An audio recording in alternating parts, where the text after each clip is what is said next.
This video is made possible by the following sponsors. Make sure to check out their products as well as the rest of my gear in the description below. Hey guys, Jimmy here and welcome back to Assetto Corsa for another video. Today we are back at the Nordschleife with what is unquestionably the best box, the Audi Quattro S1 E2 Group B rally car. This car is just the stuff of legends. I unfortunately was not around in the Group B era, not quite that old of course, but I've seen so many videos of this just parting crowds that comes flying through at over 100 miles per hour, and that super distinctive 5-cylinder turbo engine though, oh, it gives me goosebumps just thinking about it. That lovely turbocharged 5-cylinder I just mentioned produced nearly 600 brake horsepower.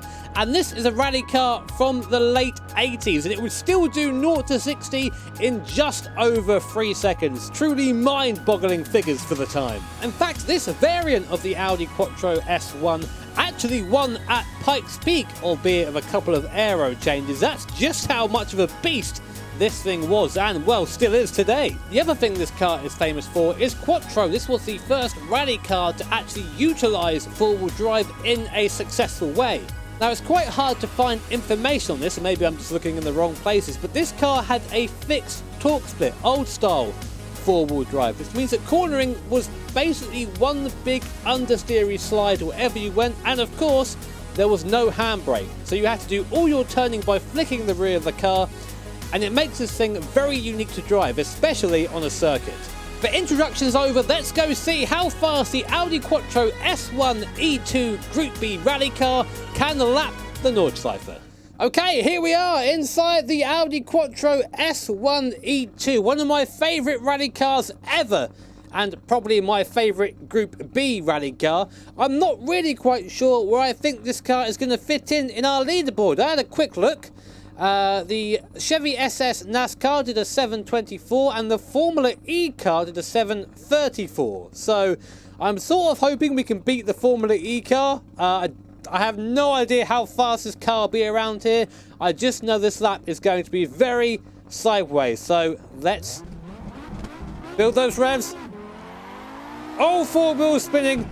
And away we go in our Quattro for our flying lap here at the Nordschleife. Of course, a full H-pattern gearbox, so heel and towing and clutch both up and down. You're already seeing a little bit of an insight as to what this car's going to be like to drive. Right, here we go. Cross the line up to T1. Going to brake before the apex, so for the crest, sorry, as always. Let the car slide in there, hard on the front on the way out. Let it slide, there you go, nice, sideways. We're on tarmac tyres, but still the car wants to slide at every opportunity through hats and back, very slow through here. This car will understeer a lot unless we slide it. I'm going to try not to do that too much though, because sliding ultimately is a little bit scary. Looks good though. Just smash the throttle through there. All four wheels spinning when you do that. That's why this car's great. Second gear, come on, turn. Bit of a clutch kick there to get the car round. Down to second gear again, come on in. Smash the throttle. Sort out the steering later on. But get the turbo going, get the speed raised up towards flue plats. Now we have to have a bit of a lift through here, as the car doesn't want to take off. Still tries it anyway. Fourth gear through. You see how lazy the front end is of this car. You have to wait an eternity for it to be planted, and then you get on the throttle. Sometimes you just push through it. You see the understeer, you think, nah, whatever. And you just apply those 600 horses. You can hear we're right at the top of fifth gear now. This is as high as I can gear this car. It's still doing 270 Ks as a rally car. 270 Ks. It's got a lot more left in the tank if the gearing allowed it. Third gear right onto the curb on the exit. We're sitting quite high up in this car. Of course, it being a rally car means we can attack the curbs a bit more than we have been able to in other cars around here. Down to the compressor again. Top of fifth gear. Buzz the limiter for a second. Fourth gear, try and get the car turned in early. See how much the car moves around just... Oh, big slide. The car moves around just a lot on a straight line. It's just how it is. That's how you do it. Yes! That's what I'm talking about. That's probably quite fast doing that for here for this car. There aren't many cars that drifting is actually faster in, but this is probably one of them. You see, I'm being careful not to actually take a too harsher line, too harsh a change of direction, because the car doesn't really like that too much. Second gear again, using the wheel spin to help turn the car. Down to the bottom here, get the nose turned in. The brake bias is quite far rearward to aid with turning, rotating the car. Of course, it does mean it's a bit scary in some instances, and here's one of the places where it is scary. This heavy braking down to the hairpin here. Using the gear change to turn us in there right. Nice and easy here.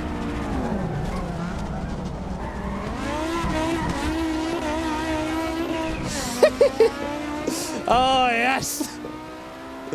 Just hearing the engine just buzz the limiter. Such a great sensation. Well, that's a bit late into there. Saved! The thing is, this car understeers so much that you have no choice but to do those big old slides. And then just let the four-wheel drive take care of the exit. It usually works out okay. Up into fifth gear now, slight lift on the way in because the car wants to understeer. Down the third, down the second. Wait for our apex, there it is, then punch the exit, just got on the curb a little bit there. And now we're going to let that 5-cylinder turbo pull us up this hill. A little lift to the front, you can see the car starting to lift up at the front because of the power application. I think it's about a 40-60 torque split, so 40% of the power to the front, 60% to the rear, and still the front lifts up. Now, just going to go between braking, left foot braking through here. We'll go down to 4 for this kink though.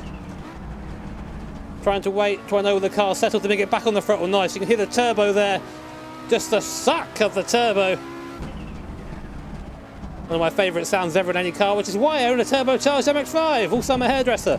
Anyway, up the carousel now. Carousel's fun in this car. Come on, turn in, turn in, turn in, go.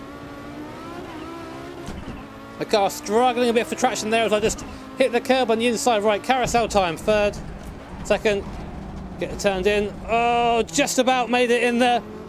Smashed the throttle on the way out. Just kept one wheel hooked. A little bit of an enthusiastic entrance to there. This part is a bit scary up here, so we'll try and get round onto the Astro there. Third gear again. These curves are not as big a threat in this car than in others, but you can see the car just visibly ploughing at every opportunity. There you go, nice. Right, this last section, if you get it right in this car, it's pretty spectacular.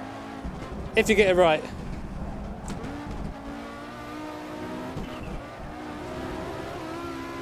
The understeer, I live for it. You adapted to the understeer, but I was born in it, shaped in it. That's a very stale reference. Just nail the throttle down there, let the car pull you through. That rear brake bias helping us turn the car. Keep it in third through here. On the throttle. God, see again, every apexes are so hard to hit. Come on, turn in. Whatever, just smash the throttle. Run over the curb and next, it doesn't matter. Car can do it. See how much input I'm putting into the wheel here. Oh, four-wheel drive quattro, boys. This is not what the quattro likes. These flowing corners are where it really suffers. Whatever, we're a rally car, we can do that. It's allowed. It's a small dab of the brakes again to get us turned in. Now back on the power, hard, go. Fifth gear again, getting up to, we're already above 140 miles per hour in this thing. Going through that section in a rally car, might I add. This thing will do this speed on gravel. I wouldn't want to do it, but it will do it. There you go, nice. Second carousel. Oh, I got on the curb there. Fine, we'll go this way, I guess. Wow, okay. I just twatted my arm on my seat trying to keep that thing going. Just missed the carousel. The thing is, I've taken the carousel normally, and it isn't much faster than just doing that. Looks like a messy lap, but trust me, this whole car is about messy. It almost rewards it. What are we at right now? 6:31. Gonna be hard to beat that Formula E car, but come on, boy. We've got the top speed over it. I really want to beat this Formula E car. If we can beat that NASCAR, even better. Again, buzzing in the limiter. All I can do here is sit and wait. I wish I could extend the gear some more, but I can't. There's no option to do so. Just waiting on the straight. Come on, go, go, go. Come on. This is hell. We've got 24 seconds to beat the NASCAR. Come on. Come on, Group B. Don't let me down.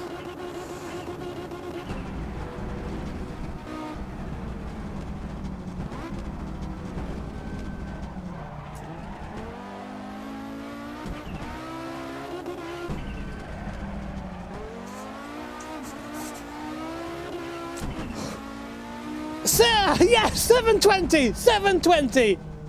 A Group B rally car driven like an absolute pleb around the Nordschleife. Just beat a Gen 6 NASCAR and beat a Formula E car, one of the most advanced cars in the world, by 14 seconds. That was a fun lap. I know it was a bit messy in places, you know, but the idea of this series is really for fun, and man, did I have fun on that lap. Guys, I hope you enjoyed that. I certainly did. If you did enjoy, make sure to hit the old like button, maybe subscribe as well, and if you are subscribed and you're not getting notifications of videos or streams, hit the old bell notification icon so every time I upload or I go live, you'll get a notification so you won't miss any content. That was awesome fun. Thank you for watching. Take care. Have an awesome day. I'll see you all next time.